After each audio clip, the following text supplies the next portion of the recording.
Hey everyone, I'm back, and today we're going to be talking about Spider-Man 2. And this movie is directed by Sam Raimi and came out in 2004. And this was one movie that I used to watch all the time, and along with the first movie. And I have no idea how many times I've seen this movie, but it's definitely a lot. Definitely up there with one of the movies I've watched countless times in my life, along with the first two Terminator movies. And I think the performances are really good in this movie, and I love the music, especially in this movie. I think it adds a lot to the film, and there's some new themes in this movie that I really love. And Dr. Octopus, he gets his own theme, which I really like, and I can just hum it right now if I really wanted to, but I don't really want to make this review take forever, because if I were to hum every theme in this movie, this video would be 3 hours long. And do I like this movie better than the first movie? A little bit. I think this is better than the first movie, but I'm not trying to say the first movie didn't do anything wrong particularly that this movie improves upon. I'm just saying that this movie takes everything from the first movie and makes it just a little bit better. And one thing that I thought was an improvement in this movie was James Franco. I thought he was a little bit better in this movie. I still don't like him, really. I don't really buy him as Harry Osborn. But that being said, he didn't feel like he was falling asleep in every scene like he was in the first movie.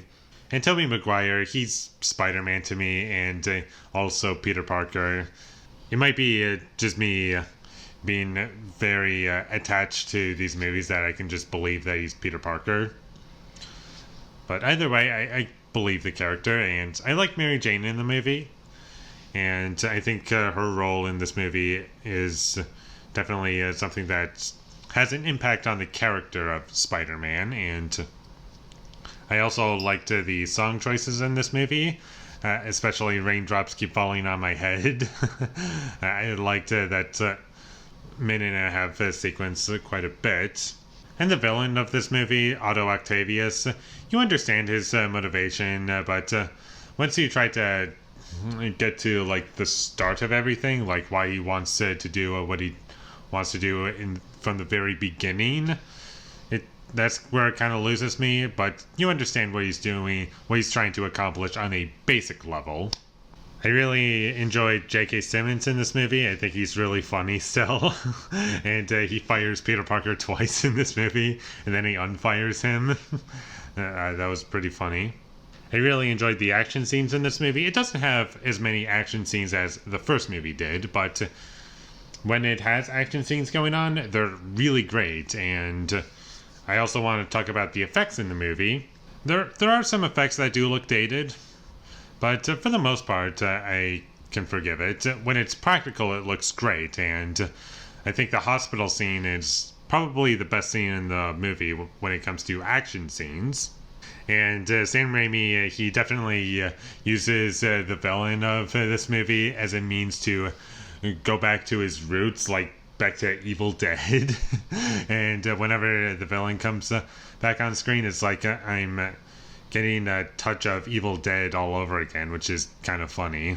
I liked Bruce Campbell's cameo in this movie. I think he's pretty funny.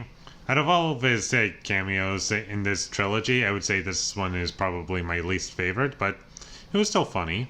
I think all of the characters in this movie are really strong. Aunt May, and she's even given something to do when she has to deal with the fact that Peter Parker lied to her for 2 years and finally admitted the truth of what happened to Uncle Ben in this movie.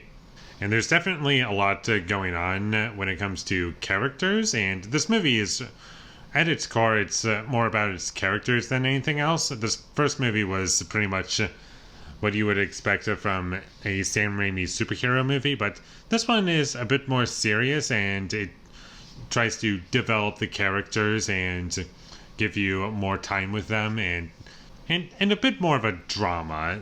I think that's the best way to say it.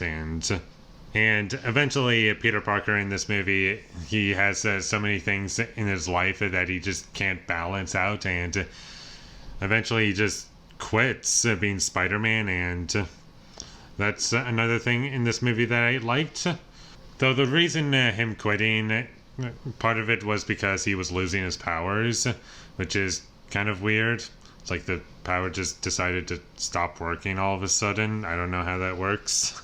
And that's kind of one of my issues with this movie, was that I just don't understand how that works. Just like picks and chooses when it wants to work.